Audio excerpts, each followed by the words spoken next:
Grid Shanidev ભગવાનની કૃપાથી મંદિરના સાધક પરિવાર તરફથી દર વર્ષે મકર સંક્રાંતિ પર્વ નિમિત્તે ગરીબ અને જરૂરિયાતમંદ લોકોને ચારસાનું અન્નદાન કરવામાં આવે છે।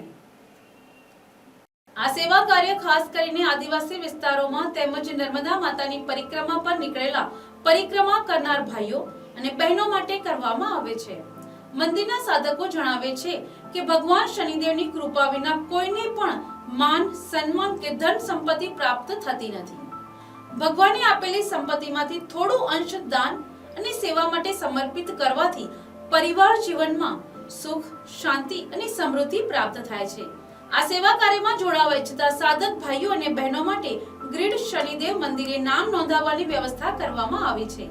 વધુમાં વધુ લોકો આ માનવ સેવામાં જોડાઈ પુણ્યનો લાભ લે તેવી અપીલ મંદિર પરિવાર દ્વારા કરવામાં આવી છે। Bureau report, NTC news, Navsari.